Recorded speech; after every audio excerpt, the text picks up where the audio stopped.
everyone, I'm here to read you the last 2 chapters of a very special read with my little snowman. Everyone has gone home. Gymnastics is down in the gym. You might hear a few squeals. Might be because they've seen that it's snowing here in Meadowdale too.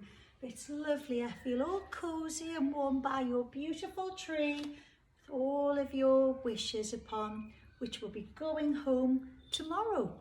So sit back. I hope you've got your hot chocolate with your marshmallows on top to end our fantastic journey with the snowman. It's been quite a journey this term, hasn't it? And I've been so proud of you all. With scarcely a pause for breath, James told his grandma everything that had happened about Father Christmas's sleigh and the reindeer and the jingling bells and the northern lights flickering across the sky, and how the snowman had flown him all the way there and back, high over mountains and cities and low over sea and waves and icebergs, and how he'd had the best time of his life. "He flew you," Grandma said. "What? Up there in the sky, all the way there and back?" James nodded. The snowman nodded. The owl hooted from the oak tree. "James," said Grandma, utterly and completely amazed and astonished, "you're not stuttering anymore. Do you realise that?" "I know, Grandma," James replied. "Good, isn't it? But I'm not thinking about it. That's the trick, Grandma, not to think about it. I learned it with the snowman. Just talk and let the words come out. Don't try to make them." James went on with his story and the words kept flowing. "The owl saw us flying back and saw us landing. We don't do landings very well. They're a bit bumpy. But this flying, Grandma, oh, you should do it. It's amazing. It's brilliant. It's really cool." "Well, I'm not sure I'm really dressed for it, dear," she said rather nervously. "Nor was James and nor was I," said the snowman. "But if you'd like to go up for a spin, I'd be only too happy to take you." "Aren't I a bit heavy?" Grandma asked, still nervous, but also a bit excited now too. "Oh, not at all," the snowman told her. "You'll be fine up there." "She'll be fine, won't she, James?" "You'll love it, Grandma, I promise you," James told her. And he knew that he would love watching Grandma fly. And he did. He watched as the snowman put his arm around her and took off. "My, oh my, oh my!" Grandma cried, waving down at James as she rose into the sky in her wellies, her dressing gown flapping. "Will you look at me?" Oh.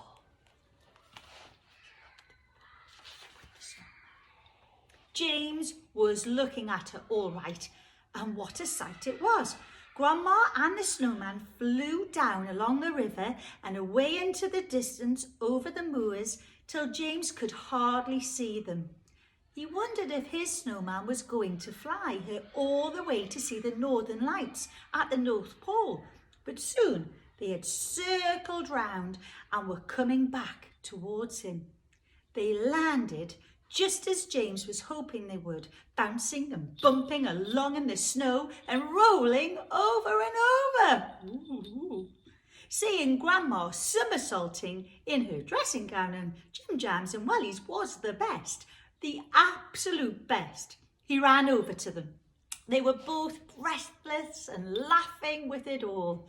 "Well," said the snowman, standing up and helping James get Grandma up on her feet again, "that was fun. But to be honest, I think I'd better have a bit of a rest now.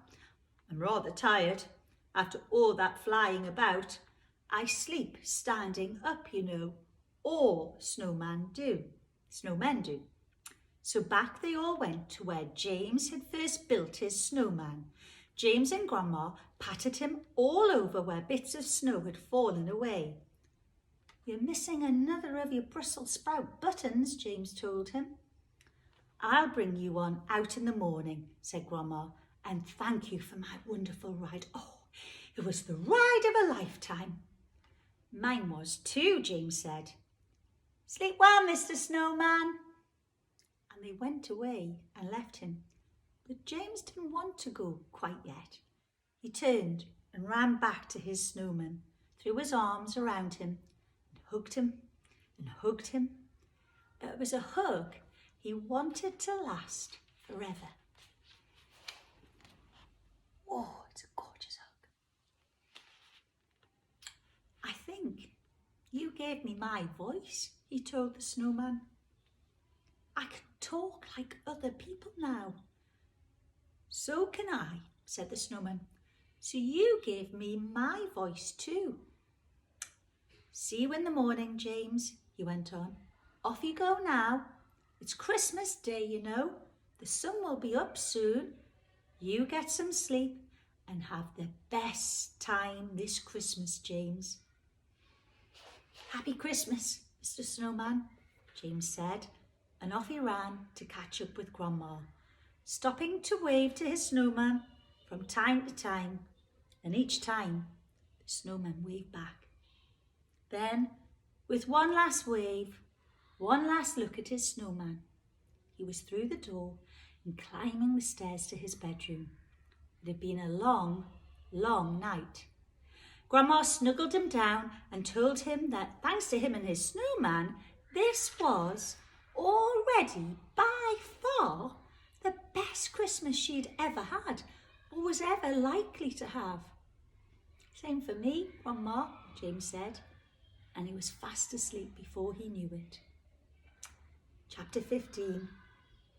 As James slept that night, he dreamed that Father Christmas came flying over his house in his sleigh, the bells jingling, the reindeer puffing and panting and snorting, because they had come so far and so fast. He dreamed that Father Christmas was coming down the chimney with a sack full of presents over his shoulder and tiptoeing past Bertie, who was growling at him from his basket. Then he was leaving lots of presents by the Christmas tree and coming up the stairs, creakily into James's bedroom and filling up the stocking that Dad had left out on the end of the bed. His chubby face and red suit and white beard were covered in soot, but he was still smiling. He didn't seem to mind. As quickly as Father Christmas had come, he was gone again, and James could hear the jingling of the bells and the puffing and panting and snorting of the reindeer. "Giddy up, my beauties," he heard from outside. "Giddy up! Happy Christmas, James! Happy Christmas!" And the last of the jingling bells faded away into the night. James woke up. It was day. Grandma was calling out, "Happy Christmas, everyone!" It was Christmas Day, and there was his stocking at the end of the bed, stuffed full. James was out of bed as quick as a twig. He snatched up his stocking and ran across the hallway to Grandma's room, bumping into Mum and Dad, both carrying their stockings, both looking sleepy. And then, as they did every Christmas, they all climbed onto Grandma's bed to open their stockings. Bertie had jumped up and was busy licking himself. He was allowed on beds on Christmas Day. Soon the bed was covered in torn wrapping paper and chocolates and socks and gloves and a drying up cloth and books and a toy racer and a packet of jelly babies and a key ring with a red bus dangling from the end and a lavender soap for Grandma and talcum powder for Mum and aftershave for Dad, a David Bowie CD for Mum and a DVD of Mamma Mia for Grandma and another of Paddington for James. And more chocolate, and lots more. It wasn't long before all the unwrapping was over and they were all contentedly sitting on Grandma's bed, scoffing their tangerines, which were always the last thing they pulled out at the very bottom of their stockings. That was when Dad said, as he always did on Christmas morning after the stockings had been opened and the tangerines eaten, "Well, James, I wonder what Father Christmas has left for us downstairs under the Christmas tree." James was first downstairs. As he searched through his presents, his heart sank. There was nothing nearly big enough to be a mountain bike, nothing the right shape. He had a pencil case from Mum, a woolly hat from someone he'd already forgotten who, a pair of bright red wellies from Dad, and a hand-knitted jumper from Grandma. But no mountain bike. No mountain bike. I was trying very hard not to look too disappointed when Mum said, "You do have one more little present, James. Father Christmas told us he hated wrapping it. It's a bit of an awkward shape," he said, "so he just tied a ribbon round it and he left it in the hall. Your Dad'll fetch it in, won't you, dear?" That was when Dad got up and with the broadest of smiles on his face went out of the room. But then he cheated and looked through his fingers. When Dad came back in, he was wheeling a bike. A bright green mountain bike with big fat tyres. James jumped up and down, laughing and clapping his hands with joy. He said thank you and hugged everyone again and again. Bertie went bonkers, barking his silly head off and chasing his tail. And of course, Grandma cried, which she often did when she was happy. "I'm going to ride it now. It's got big fat tyres. I'll go in the snow. I'm going to show my snowman," James said, already wheeling. Can you see it there? Oh, lovely big great bike. Wheeling the bike out of the room. Just before he left, he turned to his parents and said, "Do you like my words? They were the snowman's present. He gave me words." Before they could say anything and before they could stop him, he was through the front door and out of the house, still in his pyjamas. Then he was jumping up on his bike and cycling away through the snow. There wasn't nearly as much snow as there had been the day before, but even so, the bike slipped and slid around as James cycled across the garden, past the duck pond, through the gate and out into Oak Tree Field. "Look what I've got, Mr. Snowman," he cried, struggling to control his slithering wheels in the slush and the snow. "Look what Father Christmas brought me." And then James looked up. Snowman was nowhere to be seen.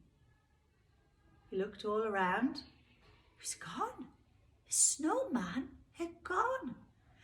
James got off his bike, dropped it in the snow and ran over to where the snowman had been.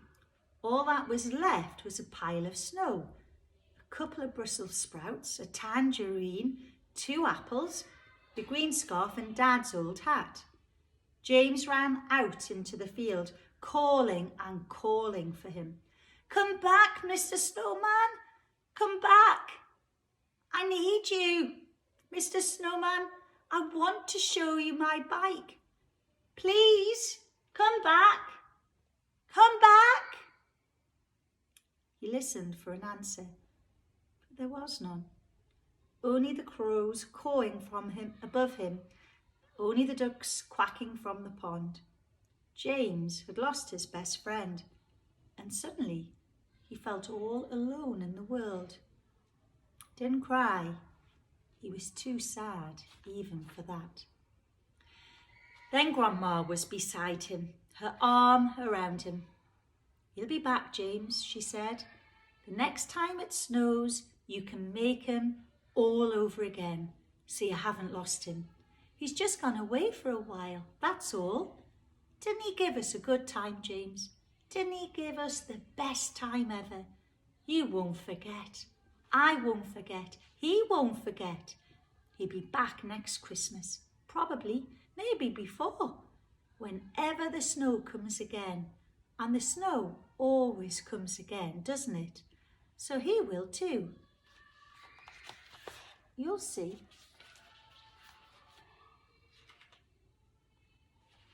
We'll have to see. The snow is falling. It is predicted to arrive on Christmas Eve, and at the very back of this book, it does tell you how to make the most perfect snowman. There you are. Wishing every single one of you an absolutely lovely, happy, Merry Christmas with all of your family. I know it's a bit different, but I know you will all make it special together as we've had such a special lead into Christmas in school. Take care. See you all soon. See you in 2021. Bye for now. Cheerio.